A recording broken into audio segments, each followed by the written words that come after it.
Hey guys, and welcome back to my channel for another midweek mystery video.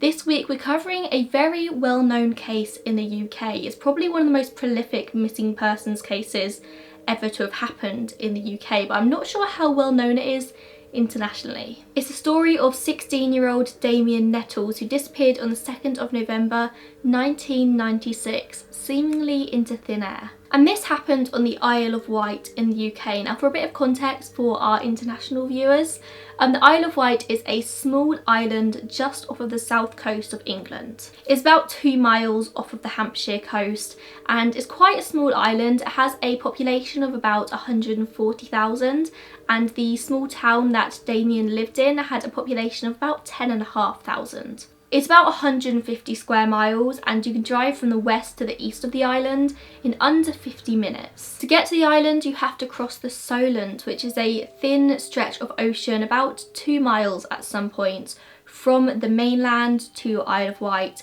and you can catch ferries there. You can either catch car ferries or foot ferries from most of the main towns on the English south coast. Depending which ferry you get, typically it takes about half an hour to get from the mainland to the Isle of Wight, and Damien actually lived on the northmost point of the island in a town called Cowes. Damien was only 16 at the time he went missing, but he was often mistaken for being a lot older because he was 6'4", so he was taller than most adults. His family said that he was a gentle giant though, and he was full of life. Damien was an accomplished musician. He played guitar and also trombone in a school band. As well as this, he'd lived by the coast. I'm not sure if he'd lived by the coast for his whole life or just part of it, but he lived by the coast at this point, and of course he was a very strong swimmer and he also enjoyed windsurfing. At around 7 PM on the 2nd of November 1996, Damien leaves his family home. He's wearing a black fleece, blue jeans and black boots, and he's carrying his black camera with him. His dad dropped him at his friend Chris's house, and together Chris, Damien and Chris's brother Davey all walked to a nearby house party. Now when they got to the house party they found out there was mostly just couples there. It was very low key and Damien felt left out, and so he said he wanted to leave. Now this house party was in East Cowes, which you actually had to cross a river to get to. So they're at this house party, Damien gets bored and decides that he wants to leave. Now some people said that Damien wanted to leave to go and buy weed, others say that he was just bored. We're not entirely sure. Now Damien often drank alcohol and he smoked weed, and I'm not sure about sort of international context on this, but for a UK teenager at 16 that's quite normal. So Damien and Chris leave the house party around 9:30 PM and they jump on the ferry back to Cowes. Before they get on the ferry they stop at a nearby corner shop and buy some cider. Now like I said, Damien was a lot taller than most adults, so he could easily go into a corner shop and just buy some alcohol. In Cowes they head to the high street and Damien starts going in and out of various pubs. Now Chris looks a lot younger than Damien, so he has to wait outside whilst Damien's doing this. And Damien said that he's looking for his sister, his older sister Sarah. Now it later turned out that Sarah wasn't even on the island at the time. She was over at university in Portsmouth on the mainland, and Damien would have known this, so it's a little bit strange that he's going in and out saying that he's looking for Sarah when he clearly wasn't. It was later speculated that Damien was actually looking for his drug dealer. Now Chris was later asked for a documentary series on the BBC about Damien's drug use, and Chris very much avoided the question. He got very sketchy when he was asked about it. He admitted that Damien would often do weed or something like that, and we think he was sketchy about it because he didn't want to either ruin his own or Damien's reputations. He later admitted that they had taken speed together before, but not on the night in question. But this does open up a whole new possibility that Damien was into a lot stronger drugs than just weed. Chris has always denied knowing if Damien was on drugs the night he went missing. There were other people as well who came forward talking about Damien's possible drug use. He had an ex-girlfriend called Abby who he broke up with in the July before he went missing, although they still remained good friends.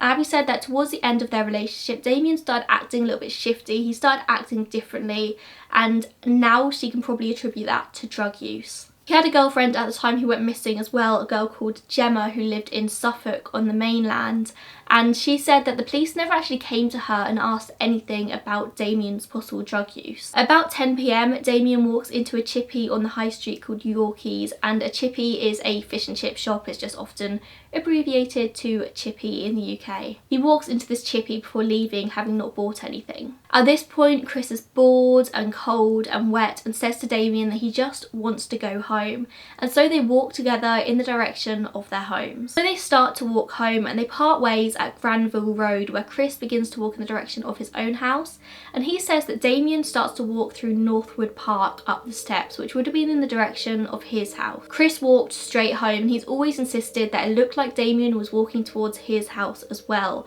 However, we know that Damien never actually returned home. At some point he turned around. At 10:45 p.m, some people who actually knew Damien saw him on Cowes High Street again. He tries to get into a pub called The Fountain, but he's turned away because he's way too intoxicated. At 11 p.m, he's seen in the Harbour Lights pub, and about 11:15 p.m, somebody sees him trying to get into a blue Ford Fiesta outside of the pub. Now, they didn't do anything because they just assumed that it was Damien's own car. At 11:30 p.m, he walks back into Yorkie's Chippy. Now, he stands in there for 4 or 5 minutes with a group of 4 or 5 men. Now, I'm going to show you some of the CCTV footage.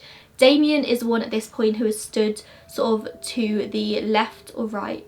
I'm not sure what way the video is going to be flipped when I upload it. He's not standing at the counter ordering, he sort of stood in front of the glass. He's a very tall one.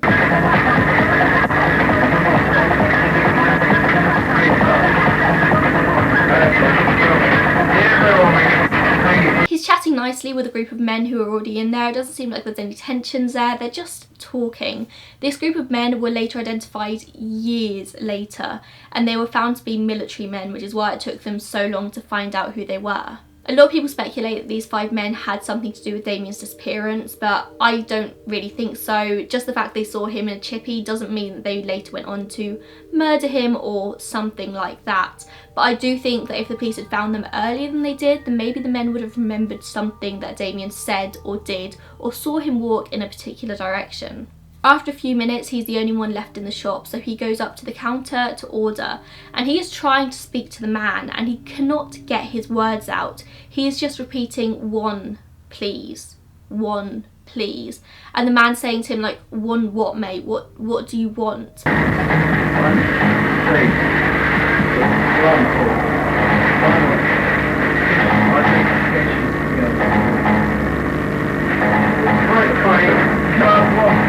One what? One please. One, two, please. You want a kiss?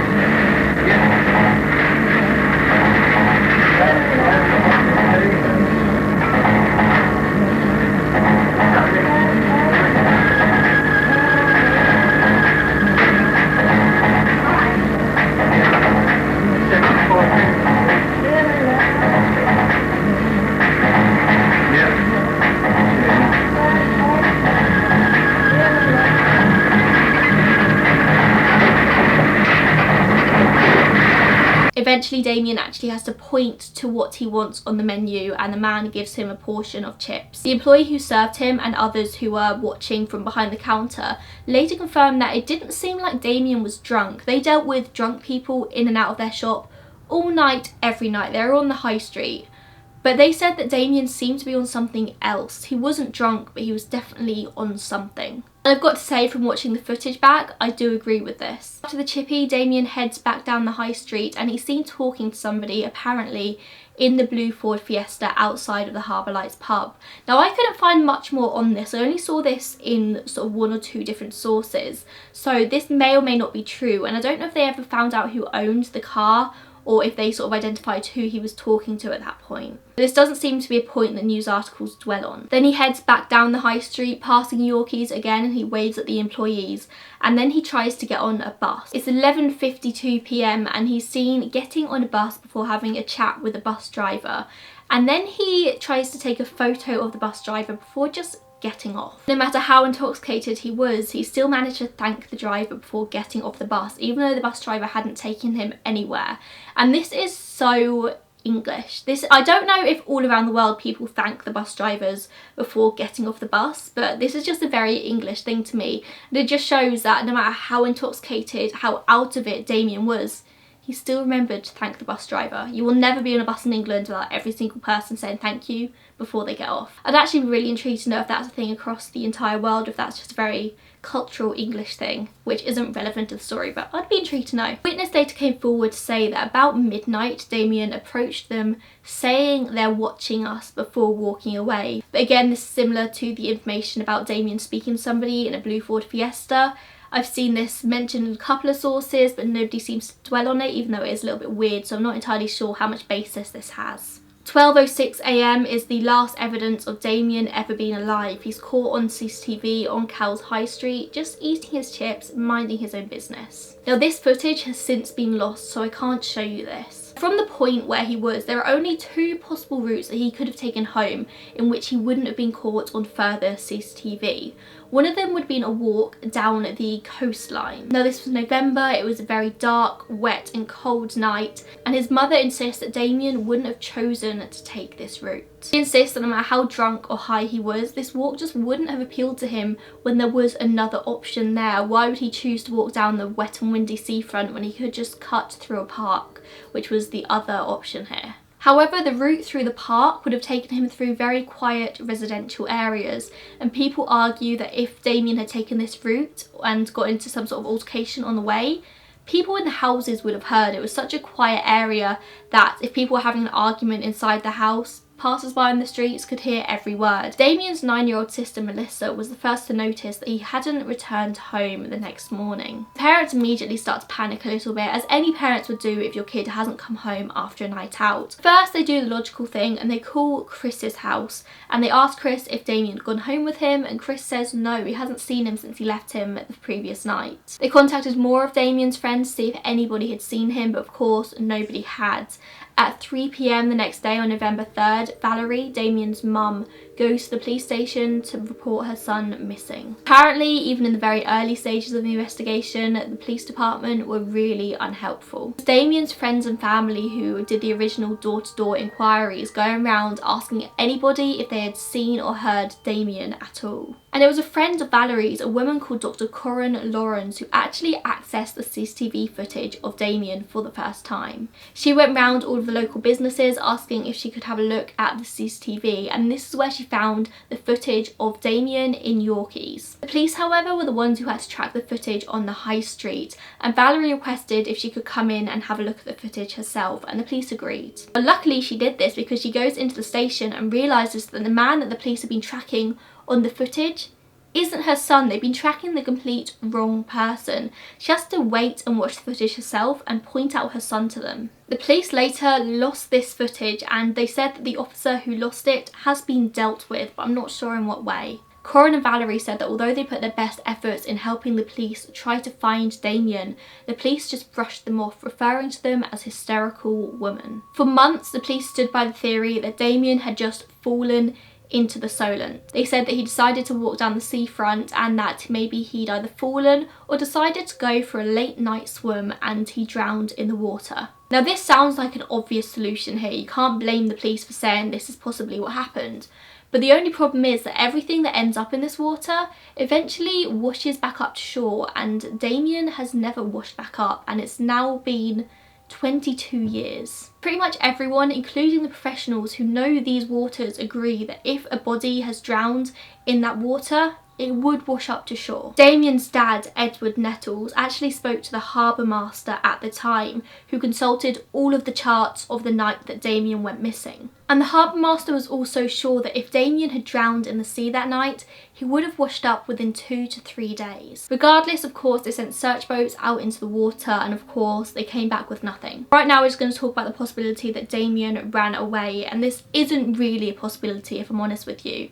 Like I said, the Isle of Wight is a small island and you can only reach the mainland via ferry. The island was small. If Damien ran away, he would have been found eventually, and he would have been spotted on one of the ferries if he was trying to make it to the mainland. But by the time Damien had already been seen on the last security footage, the ferries had stopped for the night, meaning that if he was trying to get to the mainland, he would have had to wait until morning. And let's say he had waited until morning and got that very first ferry across, somebody on the mainland would have recognised him and would have spotted him in the 22 years since. He was 6'4", like, he would have been noticed. But regardless of all that, the theory that he ran away didn't have much basis in it anyway. He was happy, he was doing well in life, he had good friends. he wouldn't have run away. And if he was actually making it to the mainland, sorry, just side note, just thought of this, he was probably going to go see his girlfriend Gemma in Suffolk. And he never arrived at Gemma's house. What other reason would he have to go to the mainland? Since the initial investigation, Valerie says that the police have apologised to her and their family and admitted that possibly something more sinister happened to Damien. However, as much as the Nettles family say that the police didn't do much for them, or as much as they would have liked, the police have said that they immediately set up an incident room and looked into every possibility of Damien's disappearance that they could. They said that every single person of interest in the case was spoken to and multiple searches were done in an operation they called Operation Ridgewood. However, they have no evidence of this because they lost everything. There's no evidence retained by the police, no call logs or notebooks or no records of any interviews that they've done. So even if they had done these interviews, and I'm sure, to be honest, they probably would have done some interviews, they kept no log of it. In early 2002, a small break finally came in the case. An anonymous informant came forward to the police saying that a known local drug dealer, Nicky McNamara, was responsible for Damien's death. Nicky was a violent and angry person and ran a tight ship in regards to his drug dealing business. Now, Nicky himself died of a heroin overdose in 2002, which may be what prompted this person to come forward. I couldn't find out exactly when in the year that Nicky died, but I know this person came forward around March time. Police investigated this for a few years between 2002 and 2005, but they never found anything that made a connection between the two. Now, this anonymous informant who came forward was a previous drug associate of Nicky, so he would have known the inner workings of Nicky's life. And this person felt the police didn't do enough with the information that he provided them. Now, this anonymous informant was a previous drug associate of Nicky McNamara. They didn't know each other very, very well, but he knew him well enough to sort of know the rumours and what Nicky was like. Now, this informant wasn't satisfied with how much the police looked into their tip. So 8 years later, in 2010, they personally speak to Damien's mother, Valerie. The basic story that this informant had to tell was that Damien wanted drugs that night, and so he went to find Nicky McNamara. Now, we don't know if Nicky was Damien's regular drug dealer or if somebody else was, but apparently Damien that night went to find Nicky. Now, depending on which source you believe, either Damien just really wound Nicky up that night, or he had a previous drug debt to Nicky for 1/8 of an ounce of weed. And Nicky got angry and he throws a single punch at Damien's head. Now, I know firsthand the damage that a single punch to the head can do to someone. I've seen it. I know how easily people can die or be seriously, seriously injured from a single punch to the head. And according to this informant, that's what happened to Damien. Nicky punches Damien in the head, not intending to kill him, just intending to scare him, apparently. And Damien dies. Apparently Damien's body was hidden in a drug house for about 3 weeks before being buried. Now, the informant first said it was buried by a cycle path on the island, and later said that it was actually buried in a woods. Now, of course, cycle paths and woods have both been fully searched and they've never found any trace of Damien's body. Now, in 2010, this finally sparked the police into action. In 2011, they arrested 8 people in total in connection with Damien's death. Although, to be honest, Damien's case has never been fully classed as a murder case. To this day, it's still just a missing persons investigation. Now, every single person who was arrested that year had close connections to Nicky McNamara, but every single person was released as quickly as they were arrested. None of these people arrested or anybody else in Nicky McNamara's circle admits to knowing anything about Damien's death or disappearance. Until Damien's body can be found, nothing can be proved for certain. But the rumour still persists. Cadaver dogs were taken to all areas in which Damien's body may have been found, but they never picked up on any scent. But close friends of Damien's family actually go into the woods and periodically dig looking for traces of Damien, but they've still never found anything. Years later, an anonymous man who became known as the Weatherman came forward saying that on the night in question, he saw Nicky McNamara pin up a tall, skinny lad against a wall, and he could point exactly to where this happened. This man also said that later he saw Nikki burning a load of stuff in a barrel, and he said that he saw Nikki with something long and thin that looked like a sleeve, but he only came forward saying this years and years later. He said that something just triggered his memory one day. But is he telling the truth? It seems weird that he completely forgot about this until years later, and then suddenly he has these really vivid memories of this happening. Is he just putting two and two together? Maybe they are things he did see, but he's just jumping to conclusions. I mean, he's never been ID'd. Nobody knows who this person is, so it's not like he's looking for attention.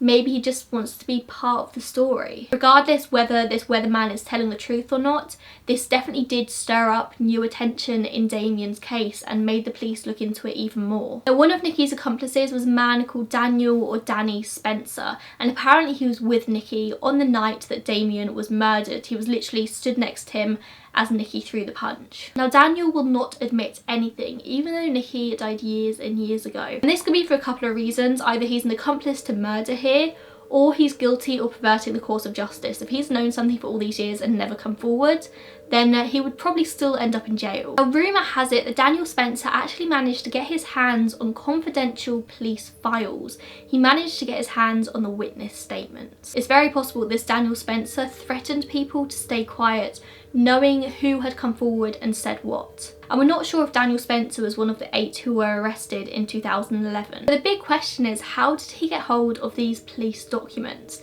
This isn't something that any person should be able to get their hands on, but yeah, apparently Daniel Spencer could. I mean, all the signs in this case point to some level of police corruption here, really, don't they? Possibly there was somebody on the inside of the police who knew what happened and was trying to cover everything off and point the case in the wrong direction. Maybe they were being threatened by the drug dealers, maybe the drug dealers held a certain amount of power over the police, but Isle of Wight is a small island. I'm really not sure how much power drug dealers would have in a place like this. I mean, when you think of the Isle of Wight, you don't think of drug dealing, you don't think of clubbing and going out partying on a night out. You think of it as somewhere that old people retire to. I mean, possibly a stereotype. I'm aware there's lots of young people living on the Isle of Wight, but if you ask most people, that's the first stereotype they go to, not a drug capital. But in terms of the police, right now you're looking at witness statements being leaked to possible suspects in the investigation. You're looking at their refusal to look down other avenues. They were so convinced that Damien had just drowned and that was that. They lost the vital CCTV footage, and they have no records really of the criminal investigation even taking place. I mean, the police were either corrupt or just bungling officers who had no idea what they were doing. There are rumours of Damien being murdered by paedophiles on the island. One even came forward saying that he'd murdered Damien, and they searched and it turned out that this guy was just lying. Now, this case remains open and the police said that they're actively looking into it still. 1,134 people have been involved in the investigation, from witnesses, suspects and the people investigating it. 357 witness statements have been taken apparently, and 2,553 documents have been processed in regards to Damien's disappearance. It stands as a missing person case, but the investigators say that murder or foul play can't be ruled out. In the years after Damien's disappearance, the Nettles family moved off of the Isle of Wight. They moved to Dallas, Texas, saying that it was too painful to be on the island. They are convinced, as is pretty much everyone else, that Damien died on the island that night, and they just want to find his body. They're not expecting him to be alive, they're not looking for him alive, they're looking for his bones. They say they just want closure and they want to be able to bury his body and finally put him and that chapter of their lives to peace. I think if they do ever stumble upon Damien's body at this point, it's going to be pure coincidence. I think the person who knows where Damien's buried is Nicky McNamara, and he's dead, so he can't be telling anyone. It's a shame that the police never looked into Nicky Mac as a suspect before his death, because maybe if they'd interviewed him or followed him, they may have found something vital. And that is everything I have on the case of Damien Nettles. If you guys enjoyed this, please make sure you give it a thumbs up and let me know of any other cases that you would like for me to cover, and subscribe to my channel, and I will see you in my next one. Bye guys.